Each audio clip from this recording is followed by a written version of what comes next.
Well, many of us did not believe Russia was going to invade Ukraine. Obviously, we got this one wrong. But for many years, people from policy experts to world leaders have been warning that the West's NATO expansion towards Ukraine would result in exactly what's happening now, Russia resorting to force to keep Ukraine out of NATO. Here's Mikhail Gorbachev in April of 1997 speaking to members of Congress, warning them about the planned expansion of NATO. And I'm not persuaded by the assurances that we hear that Russia has nothing to worry about. Нельзя унижать народ, нацию, и нельзя рассчитывать, что это так пройдет все. You may not humiliate a nation, a people, and think that it'll have no consequences. Ну и другое, это что уже, новая стратегия? So my question is this a new strategy? Говорят, нет. It was Gorbachev who Bush Sr. made the assurances to that NATO wouldn't expand. So when he talks about being humiliated, it's likely also personal. But just stop for a moment and think. This was 1997, 25 years ago. We've been aggressively expanding NATO for over 2 decades before Russia ultimately snapped. Another warning came in 2010. Here's Russian historian and NYU professor Stephen F. Cohen speaking at Carnegie Mellon. NATO expansion is not over for the Russians. It's a reality. NATO's sitting on its borders. It's not about future NATO expansion. It's about current. NATO expansion represents the following to Russia. And near this I will end. It represents a profoundly broken promise to Russia made by the first Bush that in return for united Germany and NATO would not expand eastward. This is beyond any dispute. People say, well, they never signed a treaty. But a deal is a deal. The United States gives its word unless we're shysters. And if you don't get it in writing, we'll cheat you. We broke our word. And when both Putin and Medvedev say publicly to Madeleine Albright and others, we, Russia, feel deceived and betrayed, that's what they're talking about. So NATO represents, on the part of Russia, a lack of trust. You break your words to us. To what extent can we trust you? Secondly, it represents military encirclement. If you sit in the Kremlin and you look out at where NATO is and where they want to go, it's everywhere. It's everywhere on Russia's borders. So he makes a great point about honoring our word, even if it isn't in writing, unless we're a bunch of shysters, he says. And maybe we are.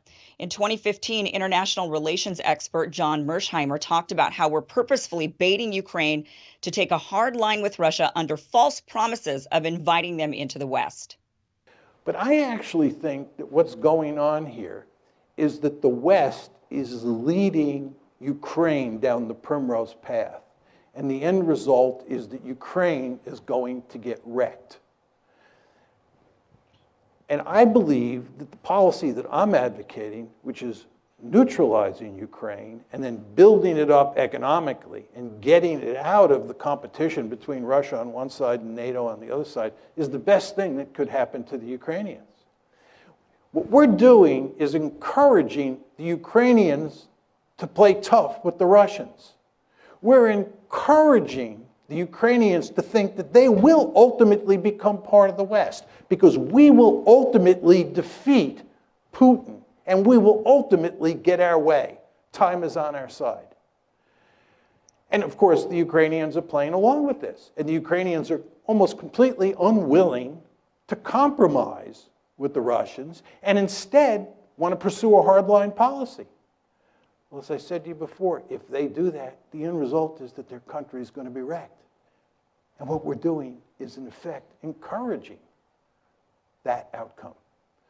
I think it would make much more sense for us to work to create a neutral Ukraine. It would be in our interest to bury this crisis as quickly as possible. It certainly would be in Russia's interest to do so.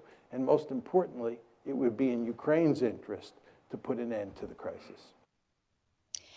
Ultimately, Ukraine gets wrecked, he says. And that was in 2015, and we're watching this now in real time.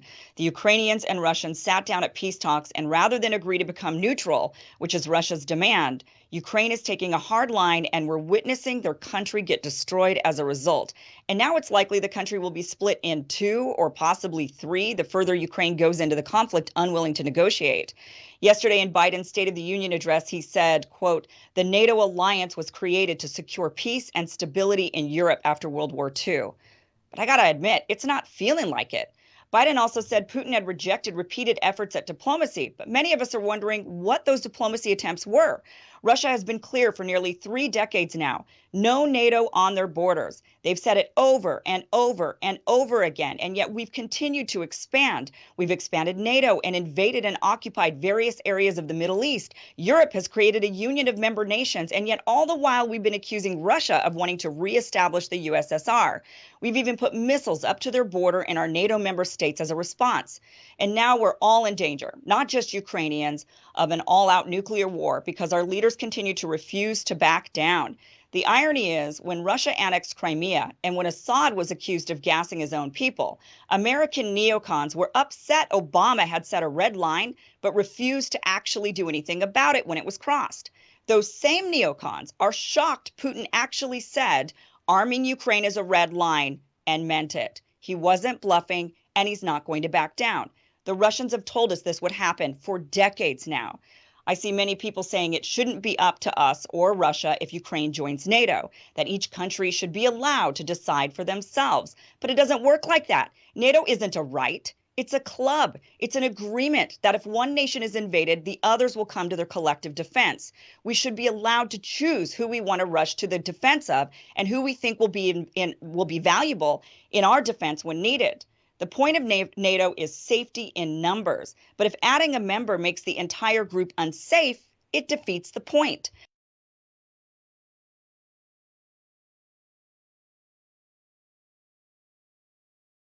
But honestly, this entire situation with Ukraine and the U.S.'s unwillingness to militarily defend Ukraine because we don't want a nuclear war with Russia, which I agree with, calls into question the entire point to NATO.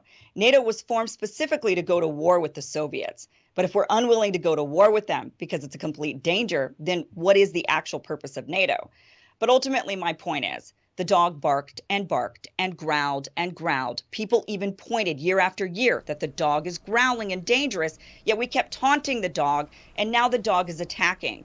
And we're sitting here acting shocked, claiming that there was no provocation on our end. But the biggest issue is our unwillingness as a nation to put aside our exceptionalism and to sit here and think we do no wrong. We are America, we do no wrong.